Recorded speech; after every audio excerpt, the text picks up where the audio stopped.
Praise the lord. ప్రభు నామమున మీకు అందరికీ వందనాలు. ప్రతిరోజు ఇలాగూ కలుసుకోవడానికి దేవుడు మనకిచ్చిన మంచి భాగ్యాన్ని, గొప్ప భాగ్యం కాబట్టి ప్రతిరోజు యూట్యూబ్లో అప్లోడ్ చేయబడుతున్న దేవుని వాక్యాన్ని వినండి.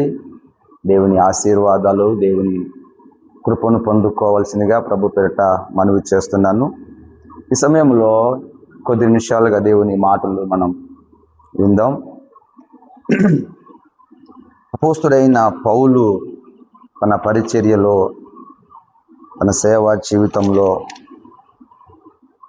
తన బ్రతుకుల్లో తను కలిగిన ప్రార్థన జీవితం నన్ను ఎంతోగానో ప్రభావితం చేసిన ఆ సంఘటనను మీ ముందు పెట్టాలని నేనెంతో ఆశతో ఉన్నాను. అలాంటి పరిస్థితులలో కూడా ఆయన ప్రార్థించిన విధానం అది నన్ను ఎంతగానో ఆకట్టుకున్నది. నిన్నటి దినాన ఏలియా మనలాంటి స్వభావం కలిగిన వాడని మనం నేర్చుకున్నాం, తెలుసుకున్నాం. ఈ దినాన్ని కూడా అపోస్తుడైన పౌలు గొప్ప యోధుడు, సిలువ యోధుడు, లేదా సేవ ఎలా చేయాలనో నేర్పినవాడు. దేవుని సేవ ఎలా చేయాలనో అలాంటి వ్యక్తి ప్రార్థన జీవితాన్ని మనం జ్ఞాపకం చేసుకుందాం. అపోస్తుల కార్యము 16వ అధ్యాయము మనం చదువుకుందాము. 22 వచనాల నుంచి చదువుకుందాము. అప్పుడు జనసమూహము వారి మీదికి దుమ్మిగా వచ్చెను. న్యాయాధిపతులను వారి వస్త్రములు లాగివేసి వారిని బెత్తములతో కొట్టవలని ఆజ్ఞాపించిరి. వారు చాలా దెబ్బలు కొట్టి వారిని చెరసాలలో వేసి భద్రంగా కనిపెట్టవలనని చెరసాల నాయకునికి ఆజ్ఞాపించిరి. అతడు అట్టి ఆజ్ఞను పొంది వారిని లోపలి చెరసాలకు త్రోసి వారి కాళ్ళకు బొండములు వేసి బిగించెను. అయితే మధ్యరాత్రి వేళ పౌలును శీలయు దేవునికి ప్రార్థించుచు కీర్తనలు పాడుచుండిరి.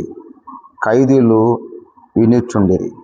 అప్పుడు అకస్మాత్తుగా మహాభూకంపము కలిగెను. చెరసాల పునాదులు అదిరెను. వెంటనే తలుపులన్నీ తెరుచుకొనెను. అందరి బంధకములు ఊడెను. Praise the lord. సౌలు తన సేవా జీవితంలో అనేకమైన ప్రాంతాలకు వెళుతూ ఉన్నప్పుడు, అట్లాగే మాసిదోనియా అనే ప్రాంతానికి వచ్చాడు. మాసిదోనియా ప్రాంతంలో లూదియా అనే ఒక భక్తిపర్రాలు వారికి ఒక ఆమె రక్షించబడడం జరిగింది. అలా జరుగుతున్న ఆ సమయంలో వారు ప్రార్థన చేయడానికి వెళుతున్నప్పుడు పూతోను దయ్యం పట్టిన ఒక చిన్నది ఈ పౌలు శీలను చూసి, వీరు సర్వోన్నతుడైన దేవుని దాసులు, వీరు రక్షణ మార్గాన్ని మీకు బోధిస్తారని కేకలేసి చెబుతూ వస్తుంది. అలాగూ అనేక దినములు అలా చేయడం వలన పౌలు వ్యాకుల పడి ఆ దయ్యమును గద్దించినప్పుడు ఆ దయ్యము ఆ చిన్నదానిలో నుంచి వెళ్ళిపోయింది. ఆ చిన్నది సోది చెప్పేది. ఆ సోదే వలన తన యజమానికి బహులాభము సంపాదించింది. ఎప్పుడైతే పౌలు ఆ చిన్నదానున్న దయ్యాన్ని గద్దించాడో ఆ దయ్యము ఆ చిన్నదాని నుంచి వెళ్ళిపోయింది. నాటి నుంచి తన యజమానులకు లాభం రావడం తక్కువైపోయింది. ఎందుకంటే ఇక ఆ చిన్నది సోది చెప్పడము మానివేసింది. పూతోన్ అనే దయ్యము ఆ చిన్నదాన్ని విడిచి వెళ్ళిపోయింది. ఇలా అవడం గల కారణం ఏంటి అని విచారణ చేసినప్పుడు వారు పౌలు శీలను తెలుసుకొని వీరి వల్లనే ఇలా అయి ఉందని వారు ఎరిగి, వీరు తమ దేవుణ్ణి, తమ ఎరగని మతాన్ని, దేశాన్ని, ప్రజలనంతా గలిబిలి చేస్తున్నారని సమాజ మందిరంలో లాక్కొని వెళ్ళి వాళ్ళను కొట్టారనమాట. అందుకే అప్పుడు జనసమూహము వారి మీదకి దుమ్మిగా వచ్చి దుమ్మిగా వచ్చెను. న్యాయాధిపతులను వారి వస్త్రములు లాగివేసి వారి బెత్తములతో వారిని కొట్ట ఆజ్ఞాపించింది. న్యాయాధిపతులు వారిని కొట్టండి అన్నప్పుడు వారు తమ వస్త్రాలను లాగివేసి పౌలు శీలను వారు చాలా దెబ్బలు కొట్టి వారిని చెరసాలలో వేసి భద్రంగా కనిపెట్టాలని ఆ చెరసాల నాయకునికి ఆజ్ఞాపించింది. అతడు అటు ఆజ్ఞను పొంది వారిని చెరసాల లోపలికి త్రోసి వారి కాళ్ళకు బోండములు బిగించెను. వారి కాళ్ళకు బోండాలు బిగించా, ఇక నడవకుండా పారిపోకుండా. అంటే ఒక రకంగా చెప్పాలంటే వారిని బంధించి వేశారు. బంధించి ఎక్కడ ఉంచారు వారిని అంటే చెరసాలలో ఉంచారు. చెరసాలలో ఉంచింది ఎవరిని అంటే పౌలు శీలను. ఒక పుతోను అనే దయ్యం పట్టిన ఒక చిన్నదాన్ని, ఆ దయ్యాన్ని గద్దించినందువలన వారికి రావలసిన ఆ లాభము వారికి రాకపోవడం వలన వారు కోపపడి పౌలు శీలను కొట్టి కాళ్ళకు బోండాలు బిగించి చెరసాలలో వేశారు. చాలా దెబ్బలు కొట్టారు. వారి వస్త్రములు లాగివేసి బెత్తముల చేత వారిని కొట్టారు. చాలా దెబ్బలు కొట్టారు. అయితే మధ్యరాత్రి వేళ అక్కడ జరిగిన సంఘటన ఏంటంటే, మధ్యరాత్రి వేళ పౌలును శీలయు దేవునికి ప్రార్థించుచు కీర్తనలు పాడుచుండిరి, ఖైదీలు వినుచుండిరి.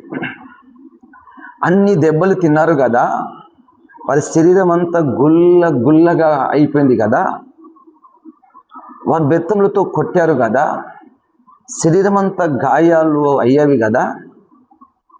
ఈరోజు మేము దెబ్బలు తిన్నాము, ఇక మేము లేయలేము, అలసిపోయాము, మేము ఇక మా చేత కాదు, మా వల్ల కాదు అని పౌలు శీల అనుకోలేదు కదా.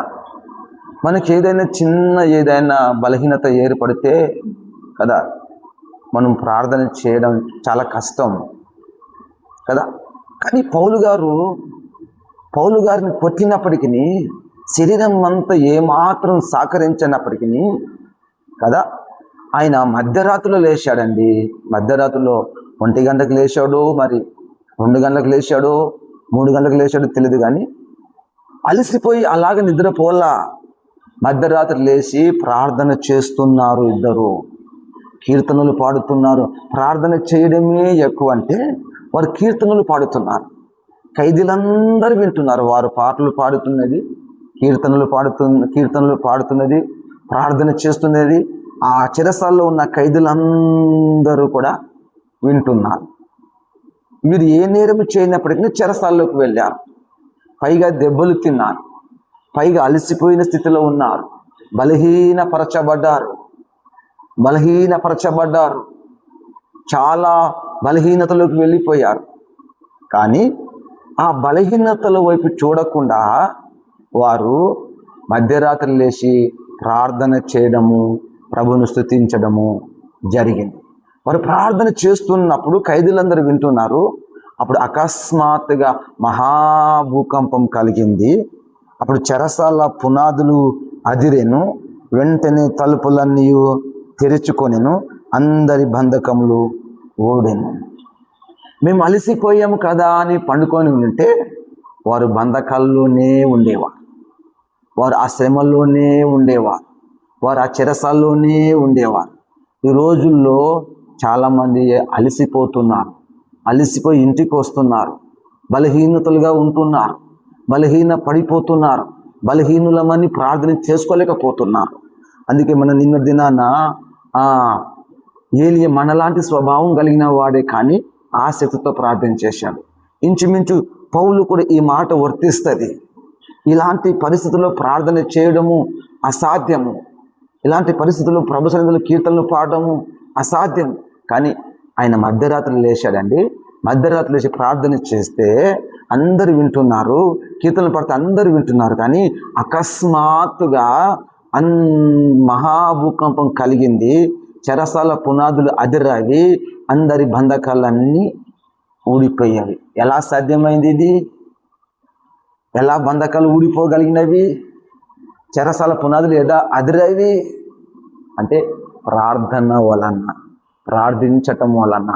ప్రార్థన ద్వారా ఎన్నో కార్యాలు ప్రభువు చేస్తాడు. ప్రార్థన ద్వారా ఎన్నో గొప్ప కార్యాలు ప్రభువు జరిగిస్తాడు. నువ్వు ఏ బంధకాల్లో ఉన్నా, నువ్వు ఏ శ్రమలో ఉన్నా, ఏ ఇబ్బందుల్లో ఉన్నా, ఏ కష్టంలో ఉన్నా, అలసిపోయానని, సొలిసిపోయానని, చేత కావట్లేదని అనుకోకుండా ఆత్మచేత రేపబడి ఆసక్తి కలిగి దేవుని సన్నిధిలో ప్రార్థన చేయి. నీ బంధకాలన్నిటించి నా ప్రభువు విడిపిస్తాడు కదా. వారి బంధకాలు ఊడడం మాత్రమే కాదు, కానీ అక్కడున్న చెరసాల్లో ఉన్న వారందరి బంధకాలన్నీ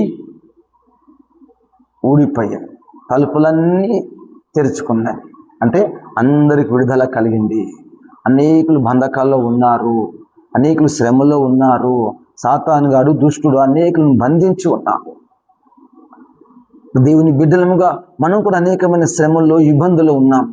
నీ బంధకాలు, నీ శోధనలు తొలగిపోవాలంటే ఎవరు నిన్ను ఆ స్థితి నుంచి విడిపించేవారు లేరు.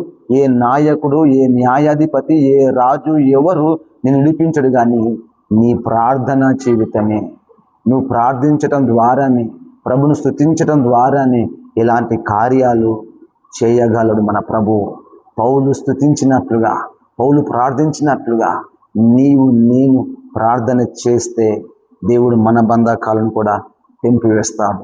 దేవుడు మన బంధకాలను కూడా మనకు విడుదల కలిగిస్తాడు. ప్రార్థన చేయడం వలన సాతాను పునాదులు కదిలింపబడతాయి.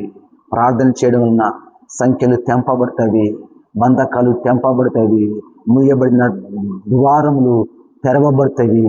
ఆశీర్వాదం మన జీవితంలోకి రావాలంటే, మూయబడిన ద్వారాలను తెరవబడాలంటే, ఆటంకాలని తొలగిపోవాలంటే ప్రార్థన